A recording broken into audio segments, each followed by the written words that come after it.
Hey guys, welcome to Mokho Talks. My name is Mokho, and tonight's topic is gonna be about Larian Studios AMA that they offered to do back when the whole controversy was happening about how Larian Studio was using generative AI in their video games and generative AIs and AI tools, and that they will be using it in Divinity, their next installment. So there was a huge problems and pushback going on from the gaming community. Some were arguing that the generative AI was good because it was using to assist the developers. Others was saying they don't want any AI in their game, none whatsoever, not for the art, not for the music, not everything. I made a video about this. I talked that Sven basically was very upright with us, saying that the AI is going to be used as a tool and not as a replacement for their employees. But some pushback also happened in that video as well.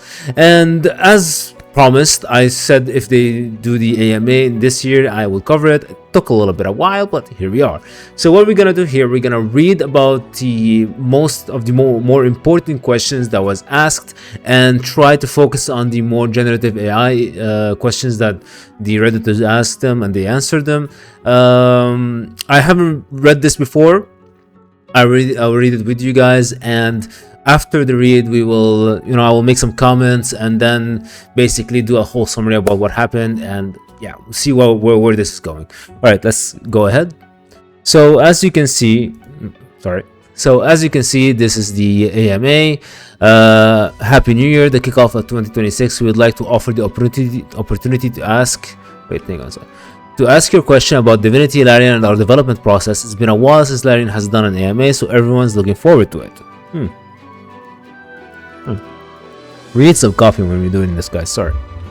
So there's a bunch of us ready to answer your question. There's the Sven, game director; Adam, writing director; Kevin, senior writer, head of animation; Greg, Gabriel, machine learning director; Michael, director of publishing; Nick, head of design; Alina, character art director; Yarold, I think, concept art director; Artem, head of gameplay; and Bert, technical director. Okay, so we have basically all top management here ready to answer the questions. I was hoping maybe more developers there, but I don't think they have the policy to answer these kind of any question about this. There's gonna be some company talk as well. I believe so. Let me just first of all, I'm gonna make it for the answered ones, because we don't want to waste any more time than usual about the unanswered question. We don't care about that, and we're gonna focus on the more technical aspects of the question. So anything regarding game just weird stuff in Baldur's Gate 3 or Divinity, that's just not worth it. So the first question is there anything specific you were not able or allowed by Wizard as IP holders to do in Baldur's Gate 3 that you want to do in Divinity? We had all the freedom we needed on Baldur's Gate 3, but the game was based on 5e, which is a system that was made for tabletop, not for video games. Most of the limitations came from that. True. Also, I think there was some aspects of the game that was affected by Wizards in regard with the more writing kind of thing. I don't want to get too much into it, but I believe Wizard was going through a direction that none of us liked, and they're still going there, right, by the way. And I'm very glad that they left Wizard and they're doing their own thing. I'm very happy for another Divinity game. Sven said your next thing will be smaller than Baldur's Gate 3. Do you guys change your mind, or are you also working on smaller projects? Sven replied, that was back when we were thinking of another D&D game, but that ship has sailed, and I'm glad for it. What are some of the mods that you have seen? Okay, this is not important. Will the looting system be random? Again, not important. What are the main lessons you have taken from developing and launching Baldur's Gate 3 that you'll apply in Divinity? This is kind of good. Hey, hang on, let me just do. I think you can do it like that. Yeah, there you go. It's much easier for scrolling down. This was from Artem, head of gameplay. There's a lot of lessons in a single post it's not enough to cover them all. So here's a few. Short and direct communication is a must for quick decision making and iteration. Avoid middlemen in any process and try to bring people working together on the feature as close as possible to each other. Automated testing and unit tests is a lifeline to keep such big project alive and going. So basically, yeah, more better communication, less third party that's getting in the way from development. I think that's a really good answer from Artem. I think, but from my taste is very more corporate than it is face-to-face kind of honest question. As for automated testing, how do you guys do it? Is it covered to Apis or some part of the games? We are trying to cover as much as possible. If it's not too confidential, I'm also curious about which testing framework you guys use at Larian. I mainly work in e-commerce, so I'm quite surprised that automated testing can be applied to games, since players actually are very different and seem difficult to cover with EE2 testing. Catch 2 for UTS, and for integration tests, we're using our own system based on LUA. Good. So far so good. There's no difficult questions, and these are all basic questions that are being asked. What is your writing process like in terms of planning and accommodating players who like to do quests out of order or find hidden little details? That's actually very interesting for me. I actually want to know as well. The writing process is to embrace the chaos, to encourage the chaos, to be one with the chaos. The first thing we tend to do when playtesting our own situation is run them out of sequence, break them in every conceivable way, and see how far we can push the boundaries of what's possible. The greatest joy I get is seeing somebody go so far off the beaten path that they assume we have lost track of them, and that they stumble across something that we put there just for them. That's quite interesting, and I think this is how Bethesda used to do their games as well, especially their Fallout games. It's quite interesting to have it like that, so it's not really linear, and it gives the players the freedom to do whatever they wanted, and honestly, it kind of sometimes catches us off guard. The WASD movement mod was okay. I don't care about that. Would there be co-op played in the release? Of course, they're gonna be co-op. There will always been co-op. In Baldur's Gate 3, I really enjoyed the aspect of ending of the day and going to the camp and interact with our companions. But there's something similar in Divinity. It will give you space to build your relationship with companions. I won't go into much details here, and yes, you won't be refilled any spell slot. Yeah, sure. So the refill any spell slot is for the tabletop thing. It wasn't available in Divinity, which is why I personally liked more about Divinity than I liked for Baldur's Gate 3. And in Divinity, you did also have the ship where you could hang out with your friends, with your companions, and talk to them. So I think it's gonna be it's an obvious. I think these questions are coming from people who actually didn't play Divinity, because if they had played it, they wouldn't have asked this kind of question. That's actually pretty good. That means that the company is not at the point where they're lazy. They're still doing the elbow grease. They're adding more they're more hands-on work than most companies are, which is insanely good. Mechanics I'm proud of. There was something about me when I explored the starting areas of the OS, DS1, DS2, and Baldur's Gate that stares you right in the face if you think about Divinity. I can finally do the things I want to do in every previous game. Bothering when I explored the starting areas. Could be swimming or fishing. Yeah, maybe. But there was fishing in DOS too. I'm not sure. In Divinity slated to run on Divinity Engine 5 or clean slate design. For each game, we are bringing significant changes to our engine. Since Divinity Engine is fully our own creation, it makes it easy to alter and serve a new game rather than write a new engine. That is very good. So we expect a higher graphic wise for Divinity, and maybe even a much better performance than previous games, especially from the previous Divinity 2 Original Sin 2. I think this engine was made when they were making Divinity 2. And we all know how good Divinity 2 still runs to this day. That is a good thing to know. First, I just want to say I love your games. I played okay, I don't care. I'm curious, what is your opinion on your... okay, so this is the first AI generative question we have so far. So let's see what they reply with. Okay, I'm curious, what is your opinion on the role of generative AI in the game development process for your studio in particular? I think he already answered that when he was talking about it in the interviews. Some studios like Embark and Warhorse, as well as several East Asian ones like Everstone, seems relatively optimistic on it, and they've talked about using it to make bigger and faster games. On the other hand, I think a lot of studios and a lot of gamers think that it predominantly undermines the creative process and cuts corners. I am especially curious about if there is a split between different sections, like like writing versus art versus coding, etc., since it seems like the views and adoption of AI differ quite a bit by category, and then some. All right, so we have a big answer from Sven here. I think he was very ready for this question. Hi, happy to hear you enjoyed our game. So first off, there's not going to be any Gen AI art in Divinity. I think he made that very clear in his interviews as well.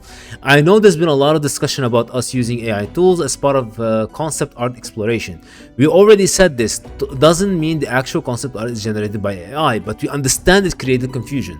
So to ensure there's no room for doubt, we've decided to refrain from using Gen AI tools during concept art development. That way there can be no discussion about the origin of the art. Having said that, we continuously try to improve the speed with which we can try things out. The more iteration we can do, the better in general the gameplay is. We think Gen AI can help with this, and so we're trying things out across departments. Our hope is that it can aid us to refine ideas faster, leading a more focused development cycle, less waste, and ultimately a higher quality game. The important bit to note here that it will not generate creative assets that end up in a game without being 100% sure about the origins of the training data and the consent of those who created the data. If we use Gen AI model to create in-game assets, then we'll be trained on data we own. Good to hear about the decision, but does this new system only apply in concept art? In case of writing, I remember there was a mention of using Gen AI to make placeholder text. How does this benefit development over say just a simple stub text? And in the case of that the generated content is considered as good enough to be there as in final, or at least heavily influencing the final writing, how can it be claimed that there won't be any generated AI content in Divinity?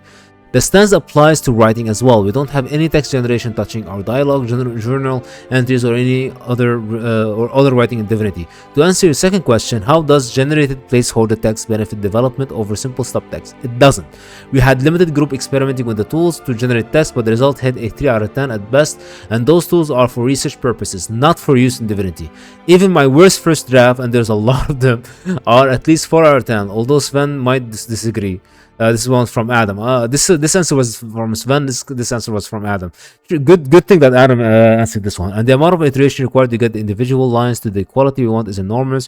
From the initial stop to the line we record and ship, there are great many eyes and had different hands involved in getting the dialogue right. Okay, so let's pause for a second here.